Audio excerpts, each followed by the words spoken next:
এটার মধ্যে 20 জনাই দিচ্ছি, 80 জনাই নাই। তো কারণ কি? আস্তে গান শুরু করবো তুই একটা, মানে আগে পাতাটা ফেলে দিয়ে জল দিয়ে ধুইতে হয়, তারপর তো বেগুন ভাজা আসছে রে। তো এই যে 20 জনাই উলুদ ধ্বনি দিচ্ছে, পিছন দিকে দেখুন এত এত মা মাসিরা বসে আছে। উলুদ ধ্বনি দিলে মনে হয় জমিনটা কাটবে, দিচ্ছে নাই কেন? না না, আসলে মা ব্যাপার হচ্ছে কিছুগুলাই জানে আর কিছুগুলাই জানেই না। এটা কিরকম বলবেন জানে নাই? আস্তে গোলমাল না, খুব পয়েন্টের কথা লক্ষ্য করে শুনবেন।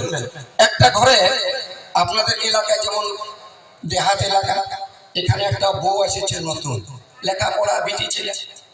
তো বিটি ছেলে যখন বউ হয়ে আইলো তখন শাশুড়ির গায়ে একটু বাতাস পাইলো যে আমি বাপের ঘর থেকে দুদিন ঘুরে আসি। তো বউ যেদিন আইলো তার ঘরে দিনে সত্যিনারায়ণের পূজা। তো শাশুড়ি করেছে কি, একটা থালাতে করে ধান, তুলসী পাতা, দুর্বা, পান পাতা, আলো, চাল, বাতাসা, ভোগ, রাগ বড় থালে সাজায় নিয়ে আর যাচ্ছে। গল্পটা শুনবেন, তারপর আমি শুরু করছি। খুব ইম্পর্টেন্ট, খুবই শিক্ষামূলক কথা।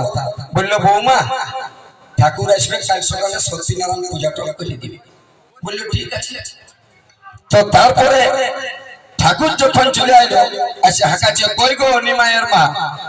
ঠাকুর চলে এলো, নিমায়ের মা তো নাই। দরজা খুললো, ঠাকুর আমি আছি। পূজা করতে বসলো। ঠাকুর যখন পূজা করছে নম বিষ্ণু নম বিষ্ণু নম বিষ্ণু যা কিছু মন্ত্র বলে পূজা করার পর বলছে কই বৌমা আলো চাল দাও, আইলো। পান পাতা দাও, আইলো। সব কিছু দেওয়ার পরে ঠাকুর বলছে বৌমা উলুদ ধ্বনি দাও। তখন থালটা খুঁজছে, তো ভাবছে যে পাছে শাশুড়ি ঘরে রেখে দিয়েছে। ঘরে যাই নিয়ে বড় বাসকাটা উঠাই আনলা গুলা দেখছি। আর সে বলছে ঠাকুর ওইটা আমার শাশুড়ি দিয়ে না যাই। তো ও কোথালে দিবে?